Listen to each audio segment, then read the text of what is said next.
Hi everyone, Gary Sims again, back with Mark for the second day, Sunday's preview for the Dublin Racing Festival. We'll get straight into the thick of things and we start off with the 110, which is the 2 mile 2 mares handicap hurdle. Do you have anything for this race, Mark? Have you had a bet, or will you be having a bet, or have you just got a fancy, something you want to watch? I have had a bet in this race actually, Gary. I'm trying to find. I've backed the Getaway Star of Declan Quealy's 14 to 1 for this. The second behind Royal Kahala was really good form now, and so I've just looked at that. Thought Declan Quealy's a bit of a target trainer. I know William Allen's be trying to win this because it's a family attachment to the name of the race, but the only one I was worried about really was Henry de Bromhead's first. I can't remember what it was called, but it's got really strong form as well. It's won 3 races this season. But yeah, I like the Getaway Star, and I've backed her at 14 to 1. That's fair enough, mate. To be honest, I couldn't get away from the favourite, and it's not too short a price favourite. You're not looking at odds on, so I will still be having a bet. The Dysart Diamond for me.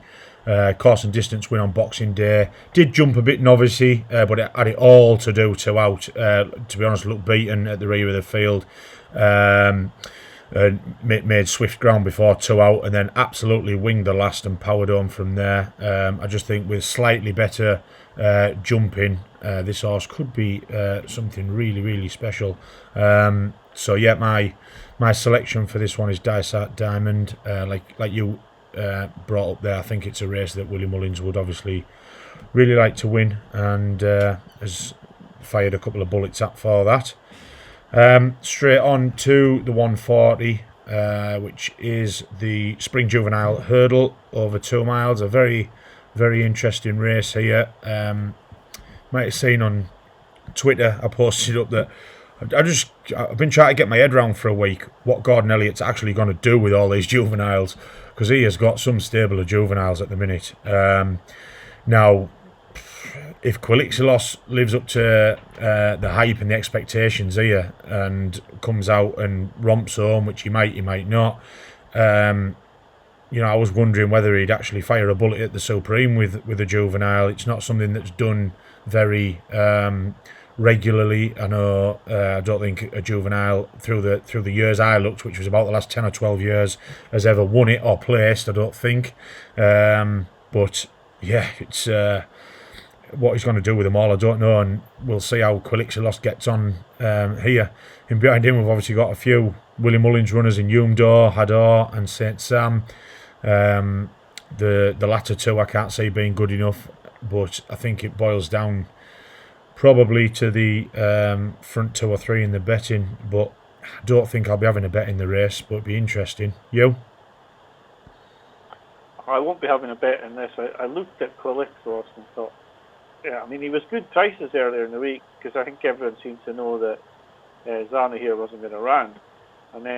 But now with French Cecilia, he's no price at all. You can't back him really. And there's good rivals in there. Humdor's a good horse. Yeah, you can't be betting odds on Quilixios against Humdor really. But I wouldn't want to back Humdor to beat him, so I'm sort of sitting on the fence and doing nothing in that race. Yeah, say if Quilixios comes out here and looks like a top horse, he hammers this field here. What do you see Gordon Elliott doing? Do you see him just letting them both run in the triumph and hoping that he gets a first and second, or what? Well, I'm sort of hoping that Quilixios won't look good tomorrow, because I've bucked on here at 16 to 1. Yeah, and I'm like, yeah. I'm sort of hoping he's not that good, to be honest. But Yeah. Well, as long as he sends Quilixios to the Supreme, it's okay. But if he sends Sana here, I'll be fuming. Yeah. So yeah, I don't know what I want. Because he doesn't, really off the top of my head, I know we've got Ballyadam who could, see what happens with him this weekend. But again, if Quilixios comes out and looks really good and Ballyadam flops again, he doesn't really have a Supreme horse in behind that, does he? No, he's got nothing really for the Supreme this season. Ballyadam was obviously a Supreme horse, but he needs to bounce back. Yeah. But yeah, they could go for it with Quilixios, but it's big arms. It is a big ask, appreciate yeah. 7-year. Get £8 though, £8 allowance for a 4-year-old. I know, but he's running against a 7-year-old who's been second in champion Bampa. It's a big ask. I mean, I don't know, and I don't know if the Zanahere's owners, the Morans, I don't know if they'd want to do it either. So, you know, it might be hard to persuade the owners to go for the Supreme, you know? Yeah. Oh, well, time will tell. Let's see how this race gets on first. Okay, that sees us out for the 140, and we move straight on to the 210, which is the Chanel Farmer Novices Hurdle. This race down the years has been a good guide in terms of what's going to go to the Supreme. It's a Grade 1 over 2 mile. We've got the hot favourite, who is also the favourite for the Supreme at the minute in the form of Appreciate It. Currently 8-11 for this race. Whether something comes out and beats him here or not, I've been quite vocal again. I actually see him getting beat in the Supreme. I would fancy him as more of a Ballymore horse myself, and it's a case of what we're going to see coming quite late. You do get late comers to the Supreme. You even get big price winners in the Supreme. The horse I'm going to take in this is Master Mackay, currently 14-1. I'm going to be backing him each way. He was only 2 lengths behind Appreciate It on his debut. He's won both starts since by 8.5 lengths and 5 lengths. I think he's a small trainer price, which is why he's the price he is at the minute. And I just think he could have actually done a little bit better against Appreciate It the first day. It wasn't just that he wasn't good enough. I think he tried to take the race up a bit too early and suffered the consequences of that. He's a very good jumper. And when he was beaten by Appreciate It, he wasn't really asked the question. I was a bit like, they were maybe happy with the run, but Ian Power on board didn't seem to. He wasn't using the whip. He didn't seem to punish him hard at the end there, and he didn't give up. So I'm hoping that he can run a big race here. And in fact, I'm just looking, that 14-1 has gone. It's 10-1 at the minute for Master Mackay. So my each way play will be that. Yourself? Well, I think the biggest danger is in his own yard. I think Blue Lord might give him a right good run on Sunday, because he pulled like a train and then didn't get home in that 2-mile 5 race. I think over 2 miles, faster pace, the turn of foot. I think Blue Lord could give Appreciate It a bit to do. I've still to be convinced that he's going to win a Supreme, even though he's so short, because I just think the way Fernie Hollow nabbed him last year, he's a bit of a stayer, really. Yeah. He's got a bit of speed that can just lay up with him. I think they might just do him, and I think Blue Lord could be one of the ones that could do it. Yeah, I'm not sure the British have got a horse to do it now that Boothill's out. So if he wins tomorrow, though, he'll be even. On Sunday, if he wins on Sunday, he'll be even money. Yeah, but I think Blue Lord will give him plenty to do. Yeah. Do you think though, Mark, even if Appreciate It wins, if Blue Lord was to finish a close second, I seem to get the impression that the reason Appreciate It was going to go here was because Willie didn't seem to have a supreme horse. Might he split them, and could Appreciate It go to the Ballymore? He's tried Blue Lord at 2.5 mile and was beaten by Bob Ollinger. Do you think even if Blue Lord's second, but a close second, and it's a close battle between them, could they still send Appreciate It to the Ballymore, or do you think it's set in stone now that he'll go Supreme? I think a lot will depend on how Gallard Juvenile runs as well. Yeah. Because if he romps in that race, the first race on the Saturday, then they have a Ballymore horse already. They're going to be like watching all the races to see how it goes. I mean, if Gallard Juvenile gets beaten, and then Appreciate It gets beaten, Appreciate It will be in the Ballymore Monday morning, I'm sure. Yeah, you would have thought so, yeah. If Blue Lord really gives Appreciate It a run and Gallard Juvenile bombs out, he could be easily put into the Ballymore, I would think, Appreciate It. So I don't think I'd be taking short price Appreciate It at the moment. No, I think there's far too many ifs and buts with Appreciate It for this race at the minute. None more so than the fact he might not end up there.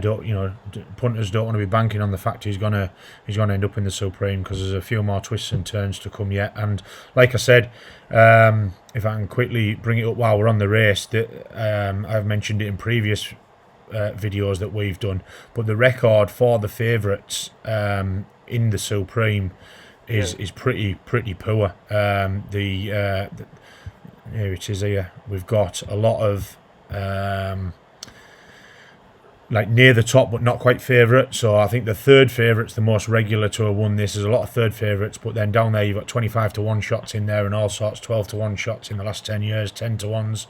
So it's not the best race. In fact, looking at that, in the last 12 years there's only one favourite won it, and that was Duvan. So it's not the best race for favourites. Okay. So another good race there, though. Can't wait to see these actually live on the telly, and we'll move straight on to the next one, which is another handicap. It is the 240, the William Fry handicap hurdle, over 3 miles. Yourself, Mark, have you had a bet, or do you got a fancy in this? Yeah, I backed Darmelisk, anti-post for this. I saw him win last time out, and it's like, it's the old JP gig, innit? Handbrake on, handbrake off, and looks a better horse for the handbrake off, to be honest. Absolutely skated in last time, and he's got another 10 or 12 pounds. I still think he'll win again, and I know he's only 5 to 1, but I just think, well, they've taken the handbrake off now. This is a big money race. They've got to go all out to win it, so I think Dublin will win again. But a 5 to 1 is not a bad price, and I think you could probably bet in. Right. Okay, yeah. Okay, very interesting. Wasn't a massive fancy for me in this race. I nailed it down to 2. There's a horse in here that I've liked down the time, which is the Ballymore winner in City Island. I didn't actually check, but he is declared. Obviously, it's not gone great for him for the last year, but he is a Ballymore winner. There's obviously talent in there. He was pulled up in last year's Stayers Hurdle, when he actually ran all right for most of the way, and he just died off late on. He's had one run back this season, which was actually down to the 2 mile 3, and he was pretty poor. I was half thinking of giving him another chance. He's 20 to 1, but in the end I just decided to probably shoot myself in the foot when he actually comes in and runs a blinder. But the one I boiled down to was Dandy Mag for Willie Mullins. Course and distance winner. He beat the boss's Oscar last time, and that was his first go at 3 mile. He is up £8, so he's up to 142, carrying 11 stone 2 here. But I'm hoping he can run a big race in it. 11 coming 1 point. He was 12. He's now 11 to 1. I'll be backing him each way. Okay, straight on to the sort of main event, if you like, of day 2, the 310, the Flowgas Novices Chase, and well, it's not really the main event, but the 3 o'clock really is. But I want to give you a bonkers one, as I like to do now and again. We've got Monkfish back down to 2.5 mile here, facing off against Latest Exhibition. And we sort of mentioned him previously when the racing was off last weekend, I think it was. But I'm going to give one final go to Asterion Falange, in hope that he actually gets round.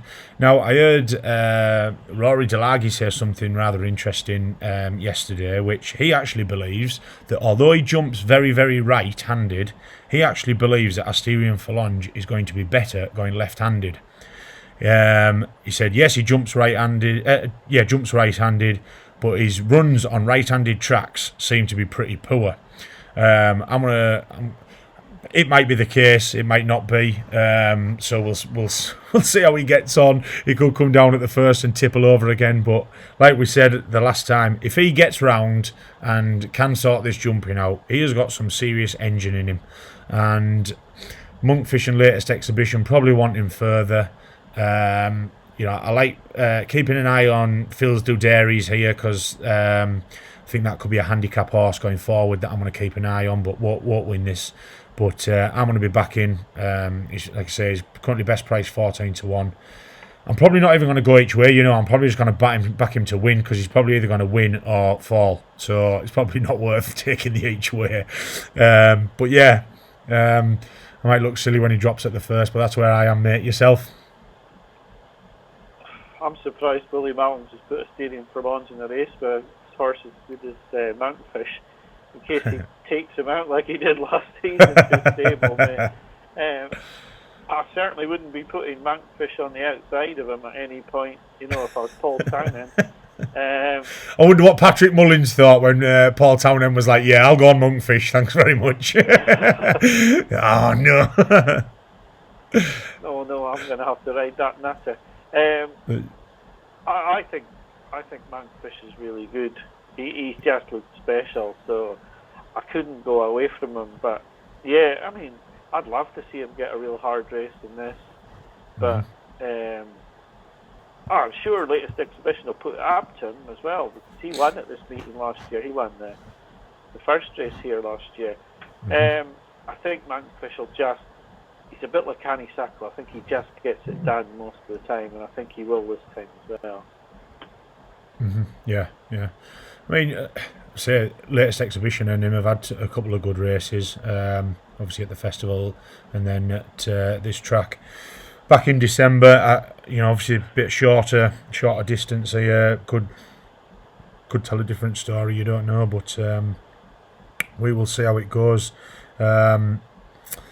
Yeah, okay, so that's us for the 310, and now we are on to the race that I thought was coming up before this, and we've got the Grade 1 Paddy Power Irish Gold Cup at 3:40, on to the main event. A very small field turning out for this. I will let you go first, Mark. How do you see it playing out?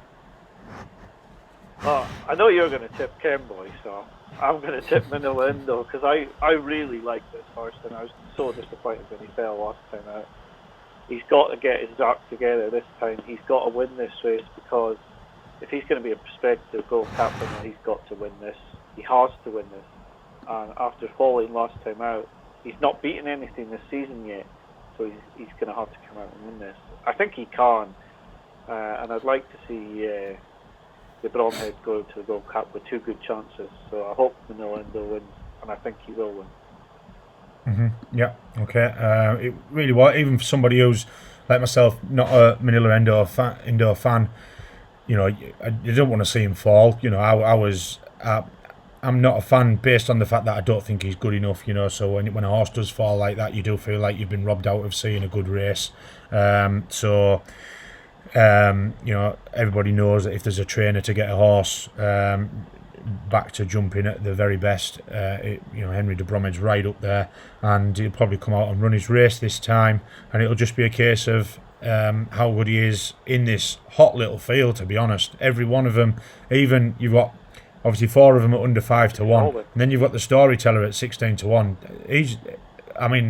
He's not a stupid bet in this. He always runs his race. Sorry, Matt, what did you say there? He's won a Grade 1 chase this season, so yeah, he's no back number either. Yeah, absolutely.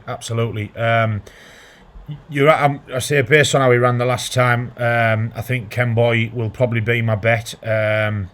Really interested in Mellon, I just don't know what to make of him at the minute. Like, if they'd, I thought it was a bad mistake. Did Paul Townend ride him last time when he? I can't remember if Paul Townend was on him, but they went. Was it Patrick that was on him? Yeah, Patrick was on him, and he went too early, and I don't agree. I had heard that they're on about changing the tactics with him, which I don't agree they should do. I think the same tactics are right, just to sit in that second or third spot, but just go a bit later. He went too early and blew his chance, basically. And I think if they just sit him in behind the lead, I think he could be a danger.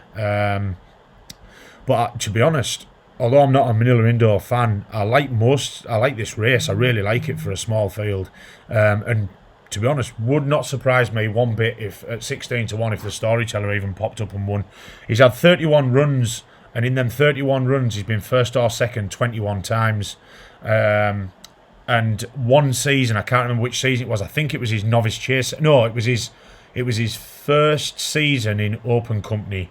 He had a terrible season. So of all those bad runs in there, all of them were sort of at one time. The rest of them, he's been very, very consistent, and I'll probably, the only way I'll play at this is I'll probably have a couple of daft little combination tri-casts, but Ken Boy will certainly be in there, and I'll probably leave Manila Indo out. Probably play with Melon in the Storyteller, to be honest. But yeah, another hot race. Shame it is such a small field, to be honest. But that's probably half based on the fact that we've only got the best of the Irish there. And we will move on to 2 more races to go, and the next one is another handicap, where we've got the 4:10 2 mile 5 handicap chase. I'll give you my little fancy in this, and it is a little fancy, not something that I haven't had a bet on. Probably I'll have a bet on most races on the day, but it'll only be a little bet in this. And I'll be going for the Henry de Bromhead horse in here with Rachel Blackmore on board, which is Manila Times. Is up £4 from seasonal debut second, which was here. Drop back to 2 mile 5 from 3 mile. Does have form at this distance and on heavy ground. So my little pick in this at 12-1 each way will be Manila Times. Have you got a fancy yourself, Mark?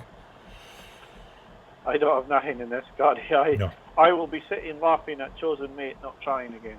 Trying to get his handicap mark down. No, never. For the Grand Dame. Okay, then. Twice this season and the handicaptors dropped him nothing. So. Yeah. Which was the other one we were on about before? Was it? It's Saint Sam. He runs and all. I think he might be a plot job, mate. And we can see him maybe running bad again this year. This weekend. Right. Okay. He can't afford to run well, but he's going to go out of the. No. Is that the one for the Boodles? Yes. Yeah. Yeah, he can't afford to run too well, or he'll not be in the Boodles because he'll be too high. Yeah, have to be careful.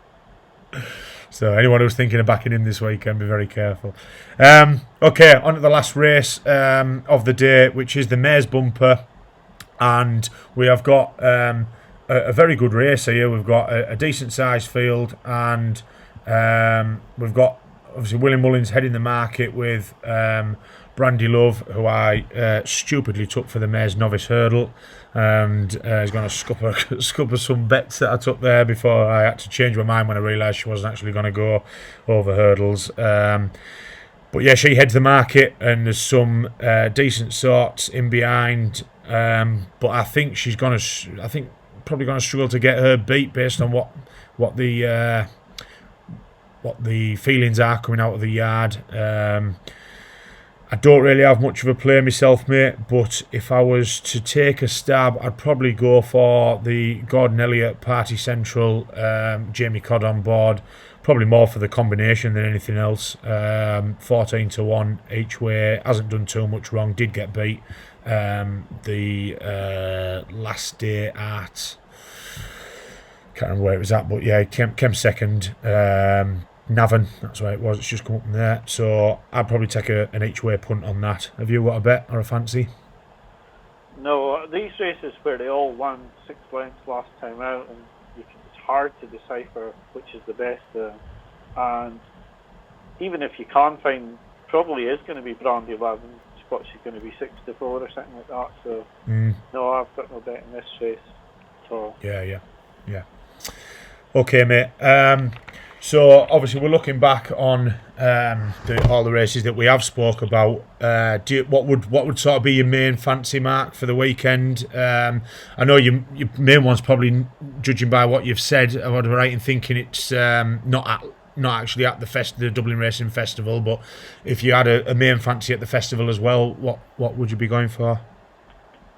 Damalisk, I think, in that 3 mile handicap. Yeah. Which is crazy at only 5-1, or the Getaway Star. One of those two. The Getaway Star at 14-1 for Quealy in the first race on Sunday. It's just a great meeting, and it's to be watched more than to be trying to make a big profit, because I'm not sure it's going to be easy to make a profit at the meeting. It's exciting racing, isn't it? And the top Irish horses are all here just about. Mm-hmm. Yeah. Yeah, you're right, mate. It is one. It's going to be some cracking racing. I really can't wait for it. I'll be cabined up on the sofa by then. Kick the kids out the room. Do not disturb for the next few hours. I'll probably put myself. I'll probably be putting like a Win Lucky 15 on. A couple of the short price ones in there in Energumene and Shakan, but I'll be playing a couple of forecasts and tricasts this weekend, trying to pick a couple of them out. They tend to pay really well. And then, like I say, I've got a couple of decent priced ones. Petit Mouchoir will be probably that in an each way higher priced one.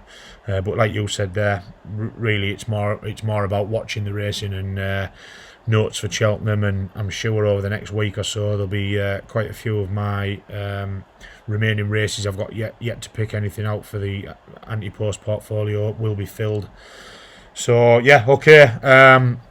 Thanks again, Mark, and I'll no doubt speak to you over the weekend, mate, and we'll have some discussions over the racing that we're about to see. Right, thanks very much, Gary, and to everyone watching, hopefully you have a couple of winners, but take it easy with bets in this meeting. Absolutely, yeah. Good luck, everybody. Catch you all soon.